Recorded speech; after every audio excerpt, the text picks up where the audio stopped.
दुईदिनिया सागर कवच समराभ्यास बालेश्वर जिला भोगराई ब्लॉक तालसारी उदयपुर रणसिंहपुर और कीर्तनिया इत्यादि बेलभूमि में तालसारी मेराइन पुलिस मत्स्य विभाग कोस्टगार्ड मिलित सहयोग में आरंभ कर सागर कवच समराभ्यास समुद्र तट तथा देशर सुरक्षा निमंते आरंभ होईछि तालसारी सागर कवच। भारत सरकार निर्देश क्रमे ही कार्यक्रम आरंभ होइछा बेले आज मत्स्य विभाग एवं स्थानीय पुलिस जो मेराइन पुलिस सहित आरंभ कर गोटे प्रकार सचेतनता जो कथा कह सागर कवच आरंभ होइछि। प्रत्येक डंगा को डंगा से बुलिकी समस्त को सचेतन कर गोटे भिजुआल देखीदेवी ये देखी था ये बालेश्वर भोगराई उदयपुर दृश्य जे उदयपुर जो सब डंगा रही उदयपुर तालसारी रणसिंहपुर कीर्तनिया आदि जो सब डंगा गुड़िक रही से सब डंगा गुड़िक जो समुद्र को से फिशिंग जो जाऊँगी जातीय पताका एवं जहाँकि डंगार जो नियमित भाव में कलर रही से सब कलर को जहाँकि लगे सचेतन कर मत्स्यजीवी जो अधिकारी रही आलोचना करी ये जो आज सचेतन कर मूल लक्ष्य कौन एवं ये कहीं कर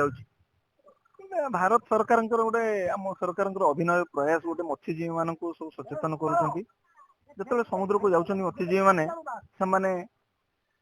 परिचय पत्र क्यूआर युक्त आधार कार्ड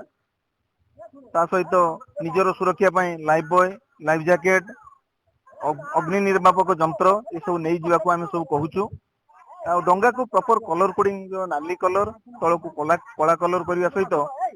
डंगार सामने दुई साइड रे हलदिया कलर ता भितर डंगार नाम एवं पंजीकरण नंबर रजिस्ट्रेशन नंबर सब लिखा कहूँ लिखिं मूल लक्ष्य हूँ तट सुरक्षा एवं समुद्र सुरक्षा देशर सुरक्षा यहीटा सरकार अभिनव प्रयास। केतटी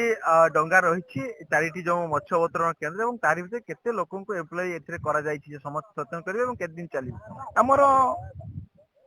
चारिटी मत्स्य अवतरण केन्द्र उदयपुर रणसिंहपुर तालसारी कीर्तनिया चारिटी मत्स्य अवतरण केन्द्र आम रही मत्स्य अवतरण केन्द्र में आमर चंद्रेश्वर सहकारी मत्स्य अधिकारी सामुद्रिक संप्रसारण ऑफिस तरफ आमर 19 जन सागर मित्र तथा आमर मेराइन पुलिस आम सहित अच्छा आम सहित कोस्टगार्ड नेभीर बाबू मैंने सब अच्छा आम सब मिलित भाव में लोक सचेतन करुँ 2 दिन व्यापी चलो आज 24 तारीख आसंता काली 25 तारीख 2 दिन व्यापी चलो लोक सचेतन करवा ना ना सर आम सब समय आम साथी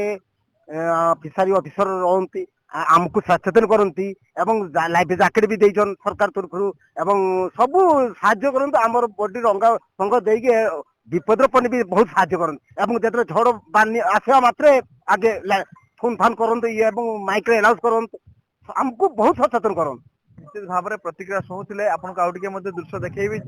जो कथा कह शह शह डंगा जोटा कि रही चारिटी मत्स्य अवतरण केन्द्र में अर्थात से सब डंगा गुड़िक जिते आप शुणुले प्रतिक्रिया 20 किलोमीटर 30 किलोमीटर भीतर को जाऊँगी जो भाव में सचेतन कर सचेतनता द्वारा सचेतनता निजे सचेतन होती कौन भी कौ जगार भी संदिग्ध व्यक्ति जदि से देखती कौटा कौटी से मेराइन पुलिस हूँ मत्स्यजीवी जो सोसाइटी रही सोसाइटी खबर दिखती तेज द्वारा जो जना पड़ी जे भारत सरकार जो एभली प्रयास द्वारा आज कोटा कोटी मत्स्यजीवी माने गोटे प्रकार सचेतन होती जो प्रयास आरंभ कर प्रयास भी चालू रही। बालेश्वर भोगराई जगन्नाथ गिरी न्यूज 7।